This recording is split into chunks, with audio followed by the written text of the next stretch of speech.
నమస్కారం అమ్మా. నమస్తే అమ్మా. అమ్మా, లక్ష్మీదేవి గురించి అందరం ఎక్కువగా మాట్లాడుకుంటూ ఉంటాం. అవునమ్మా. మనం ఎక్కువ ఆరాధించడం కూడా లక్ష్మీదేవిని అందరం ఆరాధిస్తూ ఉంటాం. కానీ దరిద్ర దేవత కూడా ఉంది, దరిద్ర లక్ష్మి అని కొన్నిసార్లు వింటుంటాం. లక్ష్మీదేవి దరిద్ర లక్ష్మి ఇద్దరికి ఏమైనా సంబంధం ఉందా అమ్మ? రిలేషన్ ఏమైనా ఉందా వాళ్ళిద్దరికి? ఉందమ్మా.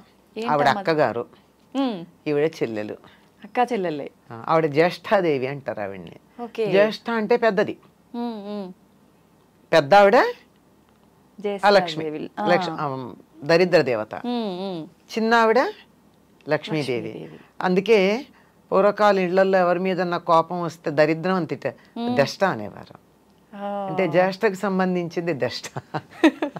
అంటే వ్యవహారంలో అట్లా ఊర్లలో నిజంగా దష్ట అంటారు కదా, అంటే నువ్వు దరిద్రం అని అర్థం అక్కడ. జ్యేష్ఠాదేవి అని అంటే ముందు ఆవిడ పుట్టింది, తర్వాత లక్ష్మీదేవి పుట్టింది. ఎప్పుడైనా ఏదన్నా మనం చేసేటప్పుడు ఏమవుతుందమ్మా, పనికిరాంది ముందు వస్తుంది, పనికొచ్చేది తర్వాత వస్తుంది. పాల సముద్రం తరచినప్పుడు ఏమొచ్చింది, ముందు హాలాహలం వచ్చింది, అందులోంచి చెడంతా వెళ్ళిపోయింది, తర్వాత అమృతం వచ్చింది. పొలంలో పంట వెయ్యంగానే చేసే పని ఏమిటి, కలుపు తీస్తారు కొద్ది రోజుల్లో, పనికిరానివి తీసేస్తే పనికొచ్చేది ఏపుగా వస్తుంది. అట్లాగే ముందర లక్ష్మీ జ్యేష్ఠాదేవి ఆవిర్భవించి ఆ తర్వాత లక్ష్మీదేవి ఆవిర్భవించింది అని చెప్తారు. ఇది వాళ్ళకు ఉన్నటువంటి చుట్టరికం. అక్కా చెల్లెలు, ఈ అక్కా చెల్లెలు ఇద్దరు కలిసి ఉండరు. ఎందుకనమ్మా? ఈవిడుంటే ఆవిడుండదు, ఆవిడుంటే ఈవిడుండదు, అంతే. ఇద్దరు ఒకటే. ఎలాగంటే నాణ్యానికి ఉన్న బొమ్మ బొరుసులాగా. నాణ్యం ఈ రెండిటికి ఉన్న చుట్టరికం ఏమిటి, ఒకదానికి ఉన్న రెండు, అంతే, రెండు సైడ్స్, అంతే అంతే, రెండు వైపులు. అలాగే ఒకే ఒక సంపదకి లేకపోవడం, ఉండడం అనేటటువంటి రెండు లక్షణాలు ఉంటాయి గనక ఆవిడ జ్యేష్ఠాదేవి, ఈవిడ లక్ష్మీదేవి. ఈవిడుంటే ఆవిడుండదు, ఆవిడుంటే ఈవిడుండదు. ఓకే అమ్మా, అసలు ఏ రకంగా వస్తుంది దరిద్ర దేవత ఇంట్లోకి? అంటే కొన్ని సందర్భాల్లో ఇల్లు శుభ్రంగా లేకపోతే వచ్చే అవకాశం, ఇలా చాలా చెప్తుంటారు. ఏ రకంగా ఉంటే దరిద్ర దేవత రాకుండా ఉంటుందమ్మా? ధర్మరాజు జూదంలో ఓడిపోయిన తర్వాత సర్వస్వం కోల్పోయి అరణ్యవాసానికి వెళ్ళాలి. అంటే దరిద్ర దేవత ఆవహించాలి కదా, సంపదలు కోల్పోయి. అవును. అప్పుడు లక్ష్మీదేవి అంటుంది, జానపద గేయం అమ్మ ఇది.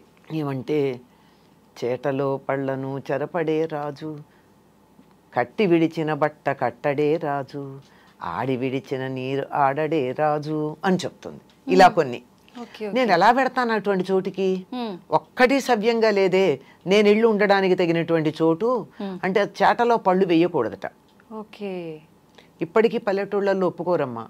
చేటలో బియ్యం చెరుగుతారు కదా, బియ్యానికి తౌడు ఉంటుంది కదా, ఆ చేటకి తౌడు అతుక్కుని ఉంటుంది, దాంట్లో కూరగాయలు పళ్ళు గనక వేసినతో త్వరగా పాడైపోతాయి. అందుకని చాట్లో పళ్ళు వేసామంటే దరిద్రం అంటారు. అలా వేయడు. ఒకసారి కట్టి వదిలిన బట్ట మళ్ళీ కట్టడు, విడిచిన బట్ట కట్టడం దరిద్రం. దరిద్రం చూసారా ఏ పదం వాడాం, దరిద్రం, దరిద్ర దేవత. అలాగే ఒకళ్ళు స్నానం చెయ్యగా మిగిలిన నీళ్లతో స్నానం చేయడం, అది కూడా దరిద్రమే. దరిద్రం అమ్మ. ఇప్పుడు మీరు పల్లెటూళ్ళలో పెద్దలు ఇంట్లో ఎవరైనా ఉంటే స్నానం చేసేటప్పుడు ఒక బకెట్లో నీళ్లు తీసుకుంటాం, స్నానం చేస్తాం, అడుగున ఆఖరి దాకా పోసుకోం కదా, కాసి నీళ్లు మిగిలిస్తాం. ఆ మిగిల్చిన కింద పోసి బకెట్ బోర్లించి వస్తారు. ఆ మిగిలిన నీళ్లతో ఇంకోళ్ళు స్నానం చేయకూడదు.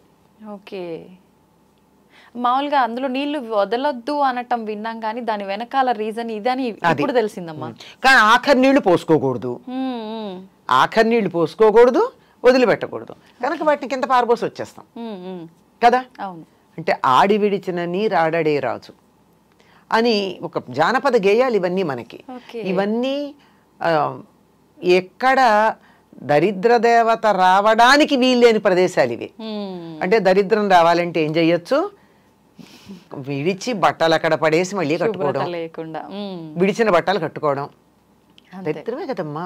కంపు కొడతాయి, పాడైపోతాయి, వాసన వస్తాయి, బట్టలు బోల్డ్, they carry many things with them. అంచేత అవి.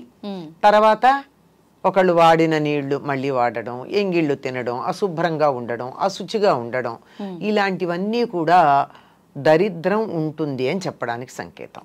ఇలాంటి చోట ఆవిడికి నచ్చుతుందిట వస్తుంది. ఇది ఈవిడిలా ఉంటి చోట్ల గురించి చెప్పడం కన్నా లక్ష్మీదేవి తాను ఎక్కడుంటానో కొన్ని ప్రదేశాలు చెప్పింది. ఆ లక్ష్మీదేవి ఉంటానని చెప్పిన ప్రదేశాలకి భిన్నంగా ఉంటే లక్ష్మి ఉండదు, లక్ష్మి లేదు కనుక వచ్చి కూర్చుంటుంది. లక్ష్మి తాను ఎక్కడ ఉంటానని చెప్పింది, శుచిగా ఉండాలి. శుచి అంటే మనిషి శుచిగా ఉండాలి, ఇల్లు శుచిగా ఉండాలి. అవునమ్మా. మనసు కూడా శుచిగా ఉండాలి. ఇది మెయిన్, అందరం ఇది వదిలేస్తాం. అదే కదా, మనసులో ఎంతసేపు నేను నీట్గా మంచి బట్టలు కట్టుకుని సెంట్లు అవి కొట్టుకుని ఇల్లంతా నీట్గా పెట్టుకుని కొత్త ఇప్పుడే మీరు ఏదో ఐక్యానో ఏదో ఎక్కడి నుంచి ఫర్నిచర్ తెప్పించి నీట్గా అక్కడ పెట్టాం అంతే, బా అనిపిస్తుంది. కానీ ఇంట్లోకి వెడితే అంత నీట్గా ఉన్నా ఒక్క 2 నిమిషాలు కూర్చోవాలనిపించదు, ఎప్పుడు బయటపడదామా అనిపిస్తుంది. అంటే వాళ్ళ మనసులో ఉన్నటువంటి భావాలు అంత వ్యతిరేకమైనటువంటి లక్షణాన్ని కలిగి ఉన్నాయి, ప్రతికూల లక్షణాలు. కనుక అటువంటి చోటకి లక్ష్మీదేవి ఉండదు. శౌచం లక్ష్మి ఉండాలంటే కావాల్సింది. తర్వాత ఇంట్లో ఎప్పుడు తగాదాలు దెబ్బలాటలు ఉండకూడదు, గాలి వెలుగు ఉండాలి, వెంటిలేషన్ ఎక్కువగా. చీకటి పడ్డాక దీపం ఉండాలి, దీపంలో నేను ఉంటానని చెప్పింది, పూలలో తానుంటానంది, తర్వాత ఏనుగు ముఖంలో ఉంటానంది, చంద్రుడి వెన్నెల్లో ఉంటానంది. లక్ష్మీదేవి ఉంటానని చెప్పినటువంటి వస్తువులు ఇవి మన దగ్గర ఉన్నట్టయితే లక్ష్మి ఉంటుంది. ఈ మధ్య ఎవరో ఈ ఏనుగు ముఖంలో లక్ష్మీదేవి ఉంటుంది కనుక ఇంట్లో ఏనుగులు పెట్టుకోండి అని చెప్పి షాప్ పేరు కూడా చెప్పారు, ఎక్కడ దొరుకుతాయో.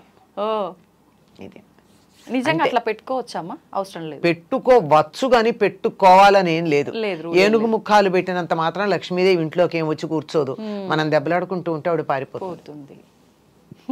ఇంట్లో ఒకళ్ళనొకళ్ళు తిట్టుకుంటూ ఉన్నా, అప్పుడు కొంతమంది ఇళ్లలో ఫ్లయింగ్ సాసర్స్ ఉంటాయి భోజనాల దగ్గర, అలాంటివి ఉన్నా లక్ష్మీదేవి పొరపాటును కూడా దరిదాపుల్లోకి రాదు. వీలైనంత దూరంగా ఉండే ప్రయత్నం చేస్తుంది, వస్తున్నదన్నా పారిపోతుంది. అంటే దరిదాపుల్లో కదా, కొన్ని రోజుల పాటు రాదు. అంచేత మనకి సంపద కావాలి అంటే నవ్వుతూ ఉండాలి. అదే చెప్తారండి, ఇంటికి సంపద ఎవరంటే చిరునవ్వు ఉన్న మొహాలట. నవ్వుకుంటూ ఎప్పుడు నవ్వగలం మనం? మనసు బాగుంటే, అందరూ ఆహ్లాదంగా ఉంటే, ఒకళ్ళ పట్ల ఒకటి శత్రుభావం లేకుండా ఉంటే అక్కడ లక్ష్మీదేవి ఉంటుంది. అంటే ఇవి లేని చోట లక్ష్మి ఉండదు. ఇంట్లో శుచిగా లేకపోయినా, దెబ్బలాడుకుంటూ ఉన్నా, పోట్లాడుకుంటూ ఉన్నా, ఏడుస్తూ ఉన్నా, ఏడ్చే చోట కూడా లక్ష్మి ఉంటుంది. ఎందుకంటే కష్టాలు ఎవరికి ఉండవమ్మా, మనుషులకు కాకపోతే మాకులకు వస్తాయా? వస్తాయి. కష్టం వస్తుంది కానీ దానికి ఏడవకూడదు. బాధపడడం వేరు, దాని వేదన చెంది దిగులు పడ్డం వేరు. కొంతమంది మొహాలు చూడండి, ఏదో చిన్న బాధ వస్తుంది, మొహం అంతా దీనానాథుల్లాగా మొహాలు పెడతారు. వాళ్ళకి సంపద రమ్మంటే ఎట్లా వస్తుంది? ముందు ఆ మొహం మారిస్తే మీ మొహం కాస్త మార్చుకోండి, మీకు కష్టాలు తొలగుతాయని చెప్తారు చాలా మంది. మొహంలోనే కనపడతాయి. ఎప్పుడు చూసినా ఏడుపు కొట్టు మొహం వేసుకొని ఉంటావు ఇట్లా అంటుంటారు. ఏడుపు మొహం, ఈడుపు కాళ్ళు, ఈ రెండు జ్యేష్ఠాదేవిని ఆహ్వానిస్తాయని చెప్తారు పెద్దవాళ్ళు ఇంట్లో. ఈడుపు కాళ్ళు అంటే పని చేయమంటే అబ్బా అని నడవడం చకచకా కాకుండా ఏమిటో అని కాళ్ళు ఈడ్చుకుంటూ నడుస్తారు. అంటే ఇష్టం లేక. అదే సోమరితనం ఉన్న చోట లక్ష్మీదేవి ఉండదు, దరిద్ర దేవత ఉంటుంది. వీళ్ళిద్దరూ ఒకళ్ళు అంటే ఒకళ్ళు ఉండరు కదా. దీనికి చిన్న ఒక చమత్కారమైన విషయం చెప్తారు. మా ఇద్దరిలో ఎవరు అందగత్తెలు అని అడిగారట లక్ష్మీదేవిను జ్యేష్ఠాదేవి. ఎవరిని అందగత్తెలన్నా రెండో వాళ్ళకి కోపం వస్తుంది కదా. అవునమ్మా. మరి లక్ష్మి కావాలి, జ్యేష్ఠాదేవి అక్కర్లేదు. అందుకు ఆయన తెలివిగా అన్నాడట, ఇద్దరిని అక్కడ నిలబెట్టి మీరు ఇటు రండి, నువ్వు ఇటు వెళ్ళు అన్నట్ట. లక్ష్మీదేవిని ఇంట్లోకి రమ్మన్నాడు, జ్యేష్ఠాదేవిని వెళ్ళమన్నాడు. అబ్బా నువ్వు అలా బయటికి వెడుతుంటే ఎంత అందంగా ఉన్నావు అన్నట్ట జ్యేష్ఠాదేవిని. లక్ష్మీదేవిని నువ్వు ఇంట్లోకి వస్తుంటే ఎంత అందంగా ఉన్నావు అన్నట్ట. అయిపోయింది. ఎంత తెలివిగా చెప్పారు కదమ్మా. మనకు కావాల్సిందే అది. అదే కదా. అప్పుడు వెళ్తే ఈవిడ వస్తుంది, చీకటి పెడితే గాని వెలుగు రాదు. అంతే అంతే కదా. అంచేత వెలుగు లేకపోతే చీకటి వస్తుంది. అవును, చీకటి వస్తే వెలుగుపోయింది కాదు, వెలుగు లేకపోతే చీకటి వస్తుంది. అందువల్ల వెలుగుని ఆహ్వానించుకోవాలి, చీకటి దానంతట అదే పోతుంది. అంచేత సూపర్ అమ్మా నిజంగా. ఎవరమ్మా ఇది చెప్పింది? ఏదో ఒక పండితుడి గురించి ఒక కథ చెప్తారు. ఓకే. ఇది ఒక ప్రధానమైన పండితుడు అని కాదు, ఊరికే అసలు తెలివితేటలు ఎట్లా ఉంటాయి అని చెప్పడానికి ఒక పండితుడి పేరు పెట్టి చెప్పినటువంటి లోకంలో ఉన్నటువంటి కథ. చాలా అద్భుతంగా అసలు నిజంగా చెప్పేవారు. ఇలా ఉంటాయి. అంచేత మనకి సంపద కావాలి అంటే లక్ష్మీదేవి లక్ష్మి అంటే డబ్బు అని మాత్రమే అనుకుంటాం మనం. అవునమ్మా. కాదమ్మా, అష్టలక్ష్ములు ధనంతో పాటుగా ధాన్యం, చదువు, ఆరోగ్యం, సంతానం ఇలాంటివన్నీ కూడా లక్ష్ములే. ఇవన్నీ కూడా మనకు అనుకూలంగా ఉండాలి అంటే ఎప్పుడూ మనం ఆహ్లాదంగా ఉండాలి, నవ్వుతూ ఉండాలి, ఇంట్లో గాలి వెలుగు ఉండాలి, శరీరం మనసు కూడా శుచిగా ఉండాలి. ఇవేమీ లేకపోతే అక్కగారు వచ్చి కూర్చుంటారు, అక్కగారు వద్దనుకుంటే ఇవన్నీ ఉండాలి. అంతే. మనం తన కోసం పెద్ద ప్రయత్నాలు ఏం చేయాల్సిన అవసరం లేదు. లక్ష్మీదేవిని ఆహ్వానించాలి, మనకు కావాలి ఇవన్నీ అనుకుంటే ఆటోమేటిక్ గా వెళ్ళిపోతుంది. ఇందులో ఏదన్నా డబ్బు పెట్టి చేయాల్సిన పని ఉందమ్మా? లేదమ్మా. నవ్వుతూ ఉండడానికి డబ్బు అక్కర్లేదు కదా. లేదు. మనసు ప్రశాంతంగా ఉంచుకుంటే సరిపోతుంది. ఇల్లు శుచిగా పెట్టుకోవడానికి డబ్బు అక్కర్లేదు కదా. అవును. పోట్లాడుకోకుండా ఉండడానికి డబ్బు అక్కర్లేదు కదా. తిట్టుకోకుండా ఉండడానికి డబ్బు అక్కర్లేదు కదా. ఏడవకుండా ఉండడానికి డబ్బులు అక్కర్లేదు కదా. ఇవేమీ డబ్బులు అక్కర్లేకుండానే మనకి లక్ష్మి వచ్చేటటువంటి సాధనాలు. అంతే. మనం రూపాయి ఖర్చు చేయాల్సిన అవసరం లేదు. కానీ చాలా మంది ఇవన్నీ జరగాలంటే ఈ రెమెడీ చేయాలి, ఆ రెమెడీ చేయాలి, ఇలాంటివన్నీ చెప్తుంటారు కదమ్మా. అసలు ఇవన్నీ వర్కౌట్ అవుతాయా? అవ్వవని అనిపిస్తుంది ఇప్పుడు మీరు చెప్పినవన్నీ వింటే. ఇవన్నీ ఈ లక్షణాలని తీసుకొచ్చే సాధనలకు మనకు వస్తాయి అంతే. ఓకే. ఇప్పుడు మీరు ఈ జపం చేస్తూ కూర్చోండి అంటే తిట్టకుండా ఉంటారు అంతసేపు, చాలదు. అంతే అంతే కదా. ఏదో దేవుడు పూజ అనగానే జపం చెయ్యాలి అంటే శుచిగా ఉంచుకుంటారు కదా మిగిలిన సమయానికన్నా. ఇలా ఉపయోగపడతాయి. లక్ష్మీదేవి రావడానికి కావలసినటువంటి వాతావరణాన్ని కల్పించడానికి ఉపయోగపడతాయి. ఆ వాతావరణం మంత్రం లేకుండా కూడా మనం కల్పించుకోవచ్చు. అంటే మంత్రాలు వద్దని కాదు, వాటికి శక్తి లేదు అని చెప్పట్లా నేను. అవన్నీ చెయ్యలేకపోయినా ఇలా ఉంటే వస్తాయి. చేయగలిగితే చేసుకోవచ్చు, చేయలేకపోతే విచారం అవసరం లేదు. మళ్ళీ మంత్రం అంటే మనం చెప్పే విధానం అటు ఇటు అయినా కూడా మీరు ఇందాక అన్నట్టు అర్థాలు మారిపోతున్నాయి. దానికన్నా మనం ఇదంతా మీరు చెప్పినట్టు చేసుకోవడమే బెటర్. హాయిగా ఉండండి. అంతే అంతే. లలితా సహస్రనామంలో ఒక నామం ఉంది అమ్మవారి గురించి, సుఖారాధ్య అని ఉంది. సుఖంగా ఆరాధించబడేది. సుఖంగా ఆరాధించేదానికి ఎందుకు కష్టపడతామమ్మా?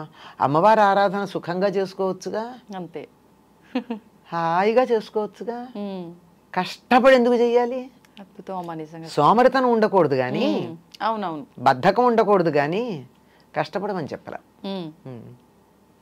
అందరూ ఆర్భాటాలు, హంగులు, హడావిడి, పూజలు ఇవన్నీ అనగానే అమ్మో అన్ని నియమాలు పాటించాలి, ఎన్నో కష్టాలు, ఇబ్బందులు. నియమాలు ఉన్నాయి లేకపోలా, కానీ అవి కూడా చాలా తేలికైన నియమాలు. మనం అనుకుంటే తేలికమ్మా. కాదమ్మా, శుచిగా ఉండమంటే అదేమంత కష్టం? ఉతికిన బట్టలు కట్టుకోమంటే కష్టమా? ఇల్లు శుభ్రంగా పెట్టుకోమంటే కష్టమా? సోమరిపోతులకు కష్టమే అమ్మా. సోమరిపోతులకు అందుకే సోమరితనం ఎలా ఉంటుంది? ఉండదు. అంచేత కొంచెం శుచిగా పెట్టుకోండి అంతే. ఇలా చిన్న చిన్నవి ఈ రెండే కాదు, ఇంకా కొన్ని ఉన్నాయి. అవి కూడా చాలా ఏమీ కష్టం లేనివమ్మా. ఏమీ ఆ మాత్రం కూడా కష్టపడకుండా మంత్రం చేయడం కష్టం కదా. అవును అవును, చాలా కష్టం. ఇంకేదో రెమెడీస్ అవి చేయండి చేయండి అని చెప్తే డబ్బులు ఖర్చు పెట్టి చేయడం కష్టం కదా. వాటికన్నా ఇది తేలిక కాదు. మరి పైగా శుభ్రంగా ఉంచుకుంటే మనకే ఇంకా హెల్త్ ఇష్యూస్ రాకుండా ఉంటాయి. ఇది ఒక ఫేవర్ కూడా ఉంది కదమ్మా. అది కూడా లక్ష్మే కదమ్మా, ఆరోగ్య లక్ష్మి. అంతే అంతే. అవునమ్మా, మీరు చెప్పినట్టు నిజంగా ఆరోగ్యము ఉండాలి, డబ్బు ఉండాలి, ప్రతి ఒక్కటి ఉండాలమ్మా. డబ్బు ఒక్కటే కాదు, అన్నీ ఉండాలమ్మా. డబ్బుతో వచ్చేది ఏం లేదు. ఆరోగ్యం ఉండాలి. మనకి కావాలంటే పిలిచే మనుషులు ఉండాలి. బోల్డ్ మంది పిల్లలు ఉన్నారు, కానీ కప్పుడు కాఫీ ఇచ్చేవాళ్ళు ఉన్నారా? గ్లాసులు మంచినీళ్ళు చేతికి అందించే వాళ్ళు ఉన్నారా? ఏదో దేశాల్లో ఉండి ఎక్కడో ఉండి బోల్డ్ సంపాదిస్తున్నారు, కోట్లు సంపాదిస్తున్నారు.